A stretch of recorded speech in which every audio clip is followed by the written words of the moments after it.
네, 안녕하세요. 논주모연구소의 김상환 소장입니다. 추석 연휴는 잘 보내고 계시는지 모르겠습니다. 내일이 개천절인 거를 감안할 때 추석 연휴가 아마 내일 끝날 거라고 생각이 듭니다만, 모레 글피 다음 주까지 쭉 이어서 쉬는 분은 거의 없으시겠죠? 아마 대부분 오늘이 토요일이고 내일 일요일 날 다 연휴가 끝나시리라 생각이 듭니다. 그러면 이제 본격적으로 10월이 딱 들어서면서 논문에 대한 압박감이 팍 몰려오기 시작하실 텐데, 요럴 때 스트레스 관리, 건강 관리 잘 하셔야 됩니다. 자, 이제 뭐 매년 그렇습니다만은 추석이 딱 지나고 나면 정신이 없어요. 뭐 논문에 대해서 어느 정도 완성을 시켜가지고 제출을 해야 되는 곳도 있고, 좀 늦었지만 이제부터라도 막 연구 설계가 들어가고 이러는 곳도 있고, 교수님에 따라서는 방향을 잘 잡아주시고 지도를 잘 해주셔가지고 학생이 별 부담 없이 이렇게 논문의 방향을 흐름대로 따라가다 보면 어느새 논문이 완성되어 있는 그런 정말 운 좋은 학생들도 있고요. 교수님과 학교를 잘 만난 거죠. 근데 학생에 따라서는 운이 나쁜 학생들도 있어요. 어떻게 보면 제가 객관적으로 제3자의 입장에서 냉정하게 살펴보면 교수님이 좀 학생을 힘들게 하는 이런 상황들이 제법 많습니다. 교수님들 입장에서는 그게 나의 교육 철학이고, 나의 교육 뭐라고 해야 됩니까? 하나의 뭐 스케줄이다. 하나의 시스템이다. 이게 우리 학교의 시스템이거든. 이렇게 말씀하시는 분도 계시겠지만, 저는 다른 철학을 가지고 있어요. 어떤 거냐면, 가르치는 사람과 배우는 사람이 있잖아요. 근데 가르쳤는데 배우는 사람이 깨닫지를 못한다? 그럼 배우는 사람이 멍청한 게 아니고 가르치는 사람이 잘못 가르친 게 아닐까? 따라서 배우는 사람이 이해를 못하고 더 어려워하고 더 힘들어하면 그에 대한 책임의 거의 90%는 가르치는 사람한테 있는 게 아닐까? 라고 생각하는 것이 저의 철학입니다. 그래서 뭐 철학은 사람마다 다 다를 수 있는 문제이기 때문에 제가 가지고 있는 생각이 무조건 맞다 이렇게 주장하는 게 아니고 제 생각이 그렇다라는 겁니다. 혹시 동의하시는 분이 계신다면 가르치는 사람의 입장에 서 있는 상황이라면 다시 한번 왜 내 학생들은 무식할까? 왜 이해를 못할까? 이런 거에 대한 탓을 돌리기보다는 내가 가르치는 방법이 좀 잘못된 게 아닐까? 아니면 나의 역량이 좀 부족한 건 아닐까? 라고 되묻는 시간을 가져보는 것도 본인의 발전에 큰 도움이 될 거다. 저는 이렇게 생각합니다. 그런 차원에서 제가 이제 논문하고 연관을 지어가지고 뭐 한 말씀 드리고자 합니다. 우리가 이제 기본적으로 논문이다라고 했을 때는 대부분 논문을 준비하시는 분들의 최종적인 고민이 뭐냐면 잘 안 써진다는 거예요. 잘 안 써진다. 자, 그래가지고 이 논문은 써야 논문인 것이지 안 쓰면 그냥 아이디어일 뿐이에요. 그래서 뭐 혹자는 이런 말도 하지 않습니까? 선거는 나가야 당선되는 거지. 나가지도 않은 선거를 당선을 바라고 있으면 그게 되겠냐 이거죠. 논문도 그런 의미에서는 저는 좀 비슷하지 않나 이렇게 생각을 합니다. 아니 뭐 써야 논문인 것이지 안 쓰면 그게 논문이냐 이거죠. 뭐 오죽해야 논문을 뭐 페이퍼라고 이야기도 하고 뭐 그러지 않습니까? 무슨 뭐 리서치라고도 하지만 어쨌든 리서치 페이퍼 이렇게 페이퍼라는 단어가 들어가는 걸 보면 어쨌든 쓴다는 것에 그 포인트가 있다. 저는 이렇게 생각을 합니다. 그런 측면에서 보면 일단 써야 되는데 종국적으로는 안 써진다라는 것이죠. 굉장히 좋은 내용이 있어도 이게 안 써지면 이게 논문이냐 이거죠. 자, 그래서 더군다나 학생 여러분들은 굉장히 좋은 내용, 학술적 가치가 어마어마해서 진짜 이거 논문 쓰고 나면 방송국에서 다 달려온다? 이 정도는 아니잖아요. 우리가 뭐 학위 받기 위한 정도, 학술적 가치가 좀 떨어진다 하더라도 학위 받기 위한 정도의 연구 내용이 있을 뿐이죠. 물론 이제 가끔 가다가 굉장히 가치가 뛰어난 연구를 하고 있는 학생들이 있는 경우도 있습니다. 아주 드문 경우죠. 그런 학생들은 정말 조금만 관심을 가지고 쓰기만 하면 관심을 받게 돼요. 초점을 잡게 되는 거죠. 모든 사람들이 나한테 기대를 하게 되고 내가 학술적으로 한 발짝 큰 길을 내딛는 역할을 하게 되는 겁니다. 근데 이제 그런 게 드물다는 게 이제 문제인 거죠. 그래서 대부분의 학교에 다니는 대학원생들, 학생들은 이 연구의 내용이 굉장히 객관적으로 봤을 때는 아주 훌륭하지는 않아요. 이제 본인은 내 거니까 굉장히 애착이 가고, 와, 내가 이거 하나면은 내가 진짜 막 어마어마하게 될 수 있을 텐데, 뭐 이런 생각을 가질 수 있을지는 모르겠지만, 대부분은 그러지 못한 것이 현실이다. 그래서, 요 정도의 연구가 하물며 쓰여지지도 않는다면, 학위를 받는 데는 상당히 지장을 초래하겠죠. 자, 그래서, 잘 쓰는 것에 우리는 집중을 해야 됩니다. 자, 그래서 잘 쓰기 위한 교육을 실시를 해야 되고, 누가요? 교수님이 또 학교에서, 학교를 안 다니시는 분들은 뭐 유튜브나 뭐 이런 강의 또는 교재를 통해서 잘 쓸 수 있는 교육을 받으면 더 좋죠. 사실 그것보다 더 좋은 거는요, 시간만 많다면 내가 계속 쓰고 지우고 폐기하고 다시 쓰고 버리고 하는 과정을 거치면서 시행착오를 겪는 게 제일 좋아요. 그래서 본인이 결국 많이 쓰다 보면 느끼게 됩니다. 그러면 절대 안 잊어버리죠. 근데 그 오랜 인고의 시간을 경제적으로 내가 좀 가성비 있게 습득을 하려면 교육을 받는 게 아무래도 좋죠. 근데 이제 이런 교육을 현실적으로 학교에서 해주느냐? 지금 제가 이 말씀에 많은 대학원생분들이 동의를 하실 텐데, 1학기 딱 들어가자마자 학교에서 글은 이렇게 쓰는 것이고 논리는 이렇게 잡는 것이고 논문은 이렇게 구성을 해가지고 자, 이 구조가 구조적으로 이렇게 되니까 이 부분을 글 쓰는데 주의하시고, 이런 강의 들어보신 적이 있으시냐 이거예요.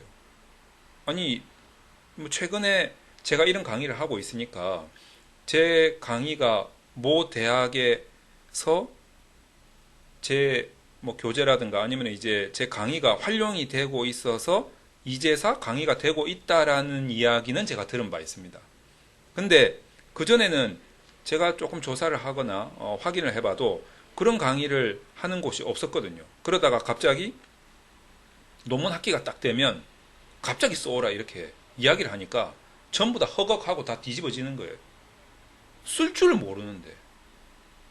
근데 이제 교수님 입장에서는 야, 대학원 정도 올 실력 정도 되면 이미 다 쓸 줄 알아야 되는 거 아니가?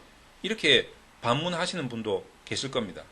하지만 제가 논문을 이렇게 구조를 잡고 이렇게 쓰는 것이 굉장히 가성비가 있고 효과적인 것 같습니다 라고 강의를 했을 때, 논문을 많이 써봤다라고 주장을 하시는 분들도 내가 그 방법은 몰랐네, 이런 분들이 태반이었습니다. 자, 그것은 본인들도 감은 잡고 있었으나 그것을 좀 체계적으로 집대성하지는 못했다, 저는 이렇게 생각을 합니다. 그래서 그런 뭐 저도 지금 계속 집대성 중이긴 하지만 어쨌든 이제 그 과정에 나온 현재까지의 정리된 내용을 여러분들한테 공유하고 알려드렸을 때 여러분들이 논문 구성에 대해서 감을 좀 잡을 수 있겠다라고 느꼈다라는 응답을 제가 많이 받고 있습니다. 그래서 그런 교육이 과연 학교에서 있었느냐라는 부분에 대해서 저는 굉장히 안타까운 마음을 가지고 있습니다.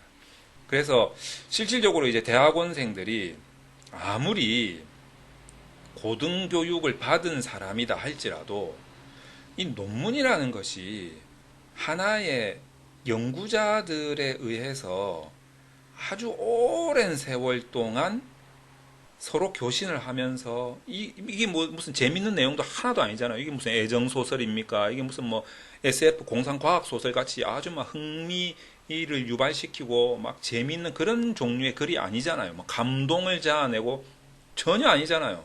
첫 페이지 딱 보자마자 이 뭔 소리야? 되게 어려운 내용이고 난해한 내용이란 말이에요. 그러니까 이런 종류의 글을 쓰는 목적이 뭡니까? 저 읽는 사람을 납득시키려고, 설득시키려고 쓰는 종류의 글 아니겠습니까? 요런 종류의 글은 상대방을 읽는 독자를 이해시키는 데 필요한 방법들이 총동원해서 들어가 있어요. 그런 방법들이 있어요. 그런 방법들이 계속 과거부터 지금까지 쌓여져 오고 있었다는 거죠. 그래서 그게 하나의 뭐가 됐겠습니까? 옛날부터 지금까지 서로 이거를 우리가 규칙으로 만들자, 법으로 만들자 하지는 않았으나 암묵적으로 동의된 체계가 만들어졌다는 거죠. 물론 이제 이게 어떤 학문을 하는 사람들마다 조금씩 다르기도 하고, 또는 이제 기관마다, 학회마다 조금씩 스타일이 다르기도 하고 하는 거는 있어요. 하지만 이 중에서도 정말 많이 사용되고 있는, 어떻게 보면 베이직 구조, 기본 구조라고 할 수 있는 것도 있고, 응용 구조라는 것도 있고, 또는 아주 독특한 구조도 있고 막 이렇단 말이에요. 그러니까 여러분들이 처음에 배울 때 독특한 구조부터 배워야 되겠습니까? 그건 아니라는 거죠. 가장 기본이 되는 베이직 구조부터 배워서 그거를 바탕으로 응용을 하고, 응용할 수 있는 구조를 여러분들이 키운 다음에, 그런 능력을 키운 다음에 독특한 구조까지 섭렵해 나가는 이런 스케줄로 여러분들이 교육을 받고 여러분들이 실행을 하고 했을 때 여러분들이 논문을 쓰는 그 능력이 커진다라는 거죠. 자, 그럼 이제 제가 그 가장 베이직이 되는 그 기본 구조에 있어서 글을 쓰는 것에 능력을 키우는 가장 핵심적인 게 무엇이냐? 딱 한마디로 말을 하자면 저는 과감하게 이렇게 설명드릴 수 있습니다. 내가 이제 글을 쓰는 연구자 자신이겠죠. 연구자 자신이 연구자 자신이 어떤 생각을 좀 하고 있는 경향이 있냐면, 이거는 뭐 제가 뭐 분석을 해서 검증한 건 아니지만, 연구를 하는 같은 연구자의 입장에서 생각을 해보면, 저도 처음에 그랬고 많은 분들이 그러시는 것 같은데, 논문이라는 거에 대한 선입견이 있는 것 같아요. 그래서 이 선입견이 어떤 거냐면, 논문에서 쓰여지는 모든 문장과 문단, 그리고 섹션 뭐 이런 것들은, 절 이런 것도 있죠, 카테고리 이런 것들은 그냥 의도적으로 이렇게 생각하는 거예요. 의도적으로 복잡하면 복잡할수록 남들이 읽고 난해해하고 의아해하고 머리를 잡으면 잡을수록 논리적인 글일 것이다 라는 착각을 하고 계신 분들이 많은 것 같아요. 그러니까 이런 선입견을 가지고 있다는 거죠. 복잡해야 논리적이다, 이런 생각을 하고 계시는 분들이 실제로 많으신 것 같아요.